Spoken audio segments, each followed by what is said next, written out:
ಸ್ನೇಹಿತರೆ, ಚರಿತ್ರೆಯ ಮತ್ತೊಂದು ವಿಡಿಯೋಗೆ ನಿಮಗೆಲ್ಲ ಪ್ರೀತಿಯ ಸ್ವಾಗತ. ಕರ್ಮ ರಿಟರ್ನ್ಸ್ ಅನ್ನುವ ಮಾತನ್ನ ನೀವೆಲ್ಲ ಕೇಳಿರಬಹುದು. ನಾವು ಕೆಟ್ಟ ಕೆಲಸ ಮಾಡಿದ್ರೆ ಅದು ಖಂಡಿತ ನಮಗೆ ವಾಪಸ್ ಸಿಗುತ್ತೆ. ಸಿಗುವಾಗ ಸ್ವಲ್ಪ ಲೇಟ್ ಆಗಬಹುದು, ಆದರೆ ಮಾಡಿದ ಪಾಪಕ್ಕೆ ತಕ್ಕ ಪ್ರಾಯಶ್ಚಿತ್ತ ಸಿಕ್ಕೇ ಸಿಗುತ್ತೆ. ಆದರೆ ಕೆಲವೊಮ್ಮೆ ನಾವು ಪಾಪ ಮಾಡಿ ಕೈ ತೊಳೆಯಬೇಕು ಅನ್ನುವಷ್ಟರಲ್ಲೇ ಕರ್ಮ ವಾಪಸ್ ಸಿಗುತ್ತೆ. ಈಗ ಅಮೆರಿಕದ ವಿಷಯದಲ್ಲೂ ಅದೇ ಆಗಿದೆ. ಅಮೆರಿಕ ಭಾರತವನ್ನ ಅದೆಷ್ಟು ಟಾರ್ಗೆಟ್ ಮಾಡ್ತಾ ಇದೆ ಅನ್ನೋದು ನಿಮಗೆಲ್ಲ ಗೊತ್ತಿರುವ ವಿಚಾರ. ಹೀಗೆ ಅಮೆರಿಕ ದುಷ್ಟಬುದ್ಧಿ ತೋರಿಸುವಾಗಲೇ ಅಮೆರಿಕಾಗೆ ತಕ್ಕ ಶಾಸ್ತಿಯಾಗಿದೆ. ಪರಿಸ್ಥಿತಿ ಎಲ್ಲಿವರೆಗೆ ಬಂದಿದೆ ಅಂದ್ರೆ ಅಮೆರಿಕ ಸರ್ಕಾರವೇ ಶಟ್ ಡೌನ್ ಆಗಿದೆ. ಸಿಂಪಲ್ ಆಗಿ ಹೇಳಬೇಕು ಅಂದ್ರೆ ಅಮೆರಿಕ ಸರ್ಕಾರದ ಕಾರ್ಯ ಚಟುವಟಿಕೆಗಳು ನಿಂತಿದೆ. ಮಿಲಿಟರಿ ಬೇಸ್, FBI, ಬಂದರು, ಅಮೆರಿಕದ ಇಂಪಾರ್ಟೆಂಟ್ ಆಡಳಿತ ಕೇಂದ್ರಗಳು, ಹೀಗೆ ಎಲ್ಲ ಕಡೆ ಕಾರ್ಯ ಚಟುವಟಿಕೆಗಳು ಸಂಪೂರ್ಣವಾಗಿ ನಿಂತಿದೆ.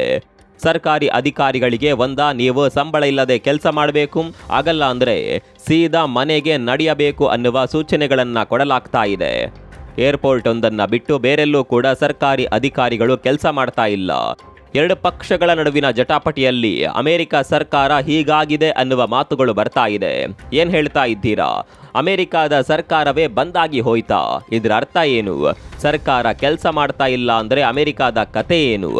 ಪಕ್ಷಗಳ ನಡುವಿನ ಗಲಾಟೆಯಲ್ಲಿ ಸರ್ಕಾರವೇ ನಿಂತು ಹೋಯ್ತಾ? ಅಮೆರಿಕ ಸರ್ಕಾರ ಶಟ್ ಡೌನ್ ಹಿಂದಿನ ಅಸಲಿ ಸತ್ಯವನ್ನೇ ತೋರಿಸ್ತೀವಿ ನೋಡಿ.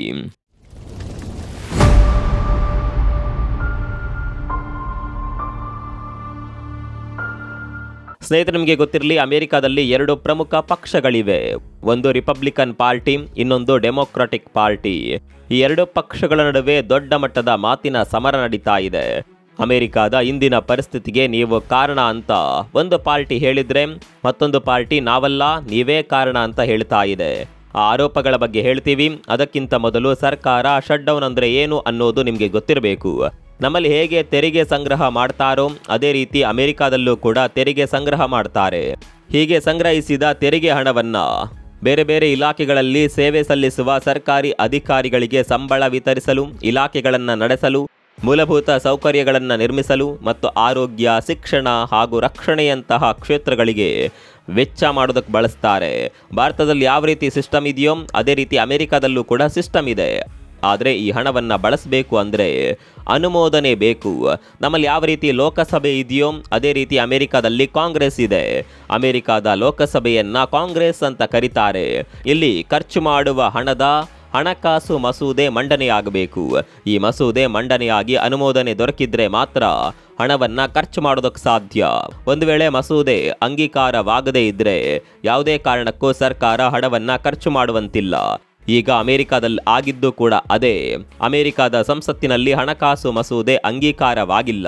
ಮಸೂದೆ ಅಂಗೀಕಾರವಾಗದೇ ಇದ್ರೆ ಸರ್ಕಾರ ಯಾವುದೇ ಕಾರಣಕ್ಕೂ ಹಣ ಖರ್ಚು ಮಾಡುವಂತಿಲ್ಲ. ಹೀಗಾಗಿ ಉಳಿದ ಅಭಿವೃದ್ಧಿ ಕಾರ್ಯಗಳು ಬಿಡಿ, ಸರ್ಕಾರಿ ನೌಕರರಿಗೆ ಸಂಬಳ ಕೂಡ ಕೊಡೋದಕ್ಕೆ ಸಾಧ್ಯವಾಗ್ತಾ ಇಲ್ಲ. ಸಂಬಳ ಕೊಡಲಿಲ್ಲ ಅಂದ್ರೆ ಈಗಿನ ಕಾಲದಲ್ಲಿ ಯಾರು ಕೆಲಸಕ್ಕೆ ಬರ್ತಾರೆ ಹೇಳಿ? ಹೀಗಾಗಿ ನೌಕರರು ಸರ್ಕಾರವನ್ನ ಪ್ರಶ್ನೆ ಮಾಡೋದಕ್ಕೆ ಶುರು ಮಾಡಿದ್ದಾರೆ. ಮತ್ತೊಂದು ಕಡೆ ಸರ್ಕಾರಿ ವ್ಯವಸ್ಥೆಗಳು ಸಂಪೂರ್ಣವಾಗಿ ಸ್ಥಗಿತಗೊಂಡಿದೆ. ಕೆಲವೊಂದು ಅನಿವಾರ್ಯ ಸೇವೆಗಳನ್ನು ಬಿಟ್ಟರೆ ಅಮೆರಿಕದಲ್ಲಿ ಬೇರೇನೂ ಸಿಗ್ತಾ ಇಲ್ಲ. ಆಸ್ಪತ್ರೆಗಳು ಮತ್ತು ಏರ್ಪೋರ್ಟ್ ಮಾತ್ರ ಸರಿಯಾಗಿ ಕಾರ್ಯನಿರ್ವಹಿಸ್ತಾ ಇದೆ. ಅದು ಬಿಟ್ಟರೆ ಬೇರೆ ಯಾವ ಸರ್ಕಾರಿ ಕಚೇರಿಗಳು ಕೂಡ ಸರಿಯಾಗಿ ನಡೆಯುತ್ತಿಲ್ಲ. ಇದನ್ನೇ ಸರ್ಕಾರ ಶಟ್ ಡೌನ್ ಅಂತ ಕರೆಯೋದು. ಸಿಂಪಲ್ ಆಗಿ ಹೇಳಬೇಕು ಅಂದರೆ ಅಮೆರಿಕದ ಸರ್ಕಾರ ಬಂದಾಗಿದೆ.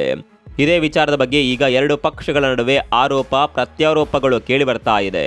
ಸೋಷಿಯಲ್ ಮೀಡಿಯಾದಲ್ಲಿ ದೊಡ್ಡ ಮಟ್ಟದ ವಾರ್ ನಡೀತಾ ಇದೆ. ಈ ಬಗ್ಗೆ ಪೋಸ್ಟ್ ಮಾಡಿರುವ ಅಮೆರಿಕ ಉಪಾಧ್ಯಕ್ಷ JD ವ್ಯಾನ್ಸ್, ಇದಕ್ಕೆ ಡೆಮೊಕ್ರಾಟಿಕ್ ಪಕ್ಷವೇ ಕಾರಣ. ನಾವು ಅಕ್ರಮ ವಲಸಿಗರಿಗೆ ಆರೋಗ್ಯ ಸೇವೆ ಕೊಡಲಿಲ್ಲ ಅನ್ನುವ ಕಾರಣಕ್ಕಾಗಿ ಡೆಮೊಕ್ರಾಟಿಕ್ ಪಕ್ಷದ ಸದಸ್ಯರು ಈ ಮಸೂದೆಗೆ ಮತ ಹಾಕಿಲ್ಲ. ಟ್ರಂಪ್ ಅಕ್ರಮ ವಲಸಿಗರನ್ನ ವಾಪಸ್ ಕಳಿಸ್ತಾ ಇದ್ದಾರೆ. ಇದರಿಂದ ನಮ್ಮ ದೇಶಕ್ಕೆ ಒಳ್ಳೆದಾಗ್ತಾ ಇದೆ. ಆದರೆ ಡೆಮೊಕ್ರಾಟಿಕ್ ಪಕ್ಷ ಇದಕ್ಕೆ ಬೆಂಬಲ ಕೊಡ್ತಾ ಇಲ್ಲ. ನಮ್ಮ ಮಸೂದೆಯಲ್ಲಿ ಅಕ್ರಮ ವಲಸಿಗರಿಗೆ ಆರೋಗ್ಯ ವ್ಯವಸ್ಥೆ ಮಾಡಲಿಲ್ಲ ಅನ್ನುವ ಕಾರಣಕ್ಕಾಗಿಯೇ ಮಸೂದೆಗೆ ಡೆಮೊಕ್ರಾಟಿಕ್ ಪಕ್ಷದ ಸದಸ್ಯರು ಮತ ಹಾಕಿಲ್ಲ ಅಂತ ಆರೋಪ ಮಾಡ್ತಾ ಇದ್ದಾರೆ. ಆದರೆ ಡೆಮೊಕ್ರಾಟಿಕ್ ಪಕ್ಷದ ಸದಸ್ಯರು ಇದನ್ನ ಒಪ್ಪೋದಕ್ಕೆ ರೆಡಿ ಇಲ್ಲ. ನಾವು ಮಸೂದೆಗೆ ಮತ ಹಾಕದೇ ಇರೋದಕ್ಕೆ ತುಂಬಾ ಕಾರಣಗಳಿದೆ. ಸುಮ್ಮನೆ ನಮ್ಮ ಬಗ್ಗೆ ಅಪಪ್ರಚಾರ ಮಾಡ್ತಾ ಇದ್ದಾರೆ. ನಾವು ಮಸೂದೆಗೆ ಮತ ಹಾಕದೇ ಇರೋದಕ್ಕೆ ಬೇರೆ ಬೇರೆ ಕಾರಣ ಇದೆ. ಟ್ರಂಪ್ ಬಡ ದೇಶಗಳಿಗೆ ನೀಡ್ತಾ ಇದ್ದ ನೆರವಿನ ಹಣವನ್ನು ನಿಲ್ಲಿಸಿದ್ದಾರೆ. ಇದಕ್ಕೆ ನಮ್ಮ ಒಪ್ಪಿಗೆ ಇಲ್ಲ. ಕೆಲವೊಂದು ಸಬ್ಸಿಡಿಗಳನ್ನು ನಿಲ್ಲಿಸಿದ್ದಾರೆ. ಟ್ರಂಪ್ ಇತ್ತೀಚೆಗೆ ತೆಗೆದುಕೊಳ್ತಾ ಇರುವ ಕೆಲವೊಂದು ನಿರ್ಧಾರಗಳ ಬಗ್ಗೆ ನಮಗೆ ಒಪ್ಪಿಗೆ ಇಲ್ಲ. ಇದು ನಮ್ಮ ದೇಶಕ್ಕೆ ಅಪಾಯಕಾರಿ ಮುನ್ಸೂಚನೆ. ಹೀಗೆ ಹಲವಾರು ಕಾರಣದಿಂದ ನಾವು ಹಣಕಾಸು ಮಸೂದೆಗೆ ಮತ ಹಾಕಿಲ್ಲ ಅಂತ ಡೆಮೊಕ್ರಾಟಿಕ್ ಪಕ್ಷ ಹೇಳ್ತಾ ಇದೆ. ಈಗ ನಿಮ್ಮಲ್ಲಿ ಒಂದು ಪ್ರಶ್ನೆ ಮೂಡಿರಬಹುದು, ಅಮೆರಿಕದಲ್ಲಿರೋದು ಟ್ರಂಪ್ ನೇತೃತ್ವದ ಸರ್ಕಾರ. ಹೀಗಿರುವಾಗ ಒಂದು ಪಕ್ಷದ ಸದಸ್ಯರು ಮತ ಹಾಕಿದರೆ ಬಹುಮತ ಬರುತ್ತಲ್ವಾ? ಯಾಕೆ ಎರಡೂ ಪಕ್ಷಗಳು ಸಮ್ಮತಿ ಸೂಚಿಸಬೇಕು ಅನ್ನುವ ಪ್ರಶ್ನೆ ಉದ್ಭವವಾಗಿರಬಹುದು. ನಮ್ಮ ನಿಯಮಗಳಿಗೂ ಅಮೆರಿಕದ ನಿಯಮಗಳಿಗೂ ವ್ಯತ್ಯಾಸ ಇದೆ. ಅಲ್ಲಿ ಬಹುಮತಕ್ಕಿಂತ ಸಮ್ಮತಿ ಮುಖ್ಯ. ಮತ್ತೂ ಸಿಂಪಲ್ ಆಗಿ ಹೇಳಬೇಕು ಅಂದರೆ ಈ ವಿಚಾರದಲ್ಲಿ ಸಹಮತ ಬೇಕು. ನೀವು ಬಿಗ್ ಬಾಸ್ನಲ್ಲಿ ಸಹಮತದ ನಿರ್ಧಾರ ಅನ್ನುವ ಪದವನ್ನು ಕೇಳಿರಬಹುದು. ಯಾರಾದರೂ ಒಬ್ಬರು ವಿರೋಧ ಮಾಡಿದ್ರೂ ನಿರ್ಧಾರಕ್ಕೆ ಬರೋದಕ್ಕೆ ಆಗೋದಿಲ್ಲ. ಅಮೆರಿಕದಲ್ಲೂ ಕೂಡ ಇದೇ ಆಗಿದ್ದು. ಹೀಗಾಗಿ ಮಸೂದೆ ಅಂಗೀಕಾರವಾಗಿಲ್ಲ.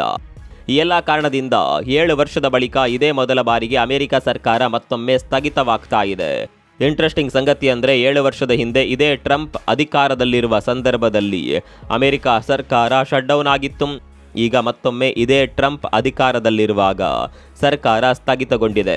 ಸರಿಯಪ್ಪ, ಸರ್ಕಾರ ಸ್ಥಗಿತಗೊಂಡಿದೆ. ಅಮೆರಿಕದ ಮುಂದಿನ ಪರಿಸ್ಥಿತಿ ಏನು ಅಂತ ನೀವು ಕೇಳಬಹುದು. ಸರ್ಕಾರ ಹಣ ಖರ್ಚು ಮಾಡುವಂತಿಲ್ಲ. ಎಲ್ಲದಕ್ಕಿಂತ ಹೆಚ್ಚಾಗಿ ಸರ್ಕಾರಿ ನೌಕರರಿಗೆ ಸಂಬಳ ಸಿಗೋದಿಲ್ಲ. ಸಂಬಳ ಸಿಗಲಿಲ್ಲ ಅಂದರೆ ನೌಕರರು ಮುಂದೆ ಯಾವ ನಿರ್ಧಾರ ತೆಗೆದುಕೊಳ್ತಾರೆ ಗೊತ್ತಿಲ್ಲ. ಕೆಲವರು ಅನಿವಾರ್ಯವಾಗಿ ಕೆಲಸ ಮಾಡಿದರೆ ಇನ್ನು ಕೆಲವರು ಕೆಲಸ ಬಿಟ್ಟು ಹೋಗುವ ಸಾಧ್ಯತೆ ಕೂಡ ಇರುತ್ತೆ. ಇಂತಹ ಸಂದರ್ಭದಲ್ಲಿ ಒಂದು ವ್ಯವಸ್ಥೆಯೇ ಕೊಲ್ಯಾಪ್ಸ್ ಆಗಿ ಹೋಗುತ್ತೆ. ಸರ್ಕಾರ ಶಟ್ ಡೌನ್ ಆದರೆ ಏನಾಗುತ್ತೆ ಅನ್ನುವ ಕಲ್ಪನೆ ನಿಮಗೆಲ್ಲ ಇರಬಹುದು. ಅದು ನೇರವಾಗಿ ಆರ್ಥಿಕತೆ ಮೇಲೆ ನೇರವಾಗಿ ಪರಿಣಾಮ ಬೀರುತ್ತೆ. ಮೊದಲೇ ಹುಚ್ಚು ಅಧ್ಯಕ್ಷ ಟ್ರಂಪ್ ತೆಗೆದುಕೊಂಡಿರುವ ನಿರ್ಧಾರದಿಂದ ಅಮೆರಿಕದ ವ್ಯವಸ್ಥೆಗಳು ತಲೆ ಕೆಳಗಾಗಿವೆ. ಈಗ ಸರ್ಕಾರ ಕೂಡ ಸ್ಥಗಿತವಾಗಿರೋದ್ರಿಂದ ಅಮೆರಿಕದ ಆರ್ಥಿಕತೆಗೆ ದೊಡ್ಡ ಮಟ್ಟದ ಪೆಟ್ಟು ಬೀಳುವ ಸಾಧ್ಯತೆ ದಟ್ಟವಾಗುತ್ತಿದೆ. ಮುಂದಿನ ದಿನಗಳಲ್ಲಿ ಅಮೆರಿಕದಲ್ಲಿ ಆರ್ಥಿಕ ಹಿಂಜರಿತವಾಗುವ ಸಾಧ್ಯತೆ ದಟ್ಟವಾಗಿದೆ ಅನ್ನೋದು ತಜ್ಞರ ಅಭಿಪ್ರಾಯ. ಸದ್ಯದ ಮಟ್ಟಿಗೆ 2 ಪಕ್ಷಗಳ ನಡುವೆ ಸಹಮತ ಬರುವುದು ಕಷ್ಟ ಅಂತ ಹೇಳಲಾಗ್ತಾ ಇದೆ. ಹೀಗಾಗಿ ಈ ಸ್ಥಗಿತ ಪ್ರಕ್ರಿಯೆ ಮುಂದೆ ಎಷ್ಟು ದಿನಗಳ ಕಾಲ ಕೂಡ ನಡೆಯಬಹುದು.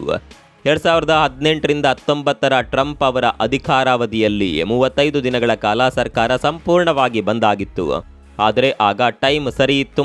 ಹೀಗಾಗಿ ದೊಡ್ಡ ಮಟ್ಟದ ಪರಿಣಾಮವೇನೂ ಆಗಿರಲಿಲ್ಲ. ಆದರೆ ಈಗ ಸಮಯ ಸಂದರ್ಭ ಕಂಪ್ಲೀಟ್ ಆಗಿ ಬದಲಾಗಿದೆ. ಈಗ ಒಂದು ವೇಳೆ 1 ತಿಂಗಳುಗಳ ಕಾಲ ಸರ್ಕಾರ ಸ್ಥಗಿತವಾಗಿ ಬಿಟ್ಟರೆ ಅಲ್ಲಿಗೆ ಅಮೆರಿಕದ ಕತೆ ಮುಗೀತು ಅಂತಾನೆ ಅರ್ಥ. ಮೊದಲೇ ಅಮೆರಿಕ ಜಗತ್ತಿನ ಬಲಿಷ್ಠ ದೇಶಗಳನ್ನು ಎದುರು ಹಾಕ್ಕೊಂಡಿದೆ. ಎಲ್ಲ ಕಡೆಯೂ ಮೂಗು ತೂರಿಸ್ತಾ ಇದೆ. ಇದೆಲ್ಲದರ ಮಧ್ಯೆ ಟ್ರಂಪ್ ಹಠ ಹಿಡಿದು ಕೂತಿದ್ದಾರೆ. ಸಮಸ್ಯೆಯನ್ನು ಸರಿಪಡಿಸುವ ಬದಲು ಮತ್ತಷ್ಟು ಜಟಿಲಗೊಳಿಸುತ್ತಿದ್ದಾರೆ. ಸರ್ಕಾರಿ ನೌಕರರನ್ನ ಪರ್ಮನೆಂಟ್ ಆಗಿ ಮನೆ ಕಳಿಸ್ತೇವೆ ಅಂತ ವಾರ್ನಿಂಗ್ ಕೊಟ್ಟಿದ್ದಾರೆ. ಸರ್ಕಾರಿ ನೌಕರರಲ್ಲಿ ಕೆಲವು ವಿರೋಧ ಪಕ್ಷಕ್ಕೆ ಸಪೋರ್ಟ್ ಮಾಡುವವರು ಕೂಡ ಇದ್ದಾರೆ. ಇಂಥವರನ್ನ ಮೊದಲು ಕೆಲಸದಿಂದ ತೆಗೆದು ಹಾಕ್ತೇವೆ ಅಂತ ಹೇಳಿದ್ದಾರೆ. ಟ್ರಂಪ್ ಈ ಹೇಳಿಕೆ ಅಮೆರಿಕದಲ್ಲಿ ವಿವಾದ ಎಬ್ಬಿಸಿದೆ. ಒಂದು ಕಡೆಯಲ್ಲಿ ಟ್ರಂಪ್ ಈ ರೀತಿಯ ಹೇಳಿಕೆ ಕೊಟ್ಟರೆ, ಮತ್ತೊಂದು ಕಡೆಯಲ್ಲಿ ಈಗಾಗಲೇ 1.5 ಲಕ್ಷಕ್ಕೂ ಹೆಚ್ಚು ಸರ್ಕಾರಿ ನೌಕರರು ಸರ್ಕಾರವನ್ನ ಬಾಯ್ಕಾಟ್ ಮಾಡಿ ತಾವೇ ಕೆಲಸವನ್ನ ಬಿಟ್ಟಿದ್ದಾರೆ. ಜಸ್ಟ್ ಇಮ್ಯಾಜಿನ್ ಮಾಡಿಕೊಳ್ಳಿ, ಅಮೆರಿಕದ ಪರಿಸ್ಥಿತಿ ಈಗ ಹೇಗಿರಬಹುದು. ಕರ್ಮ ವಾಪಸ್ ಸಿಗುತ್ತೆ ಅನ್ನೋದು ಇದಕ್ಕೆ ಅಲ್ವಾ. ಉಪ್ಪು ತಿಂದವನು ನೀರು ಕುಡಿಯಲೇಬೇಕು. ಈ ಬಗ್ಗೆ ನಿಮ್ಗೆ ಏನನ್ಸುತ್ತೆ ಕಾಮೆಂಟ್ ಮಾಡಿ.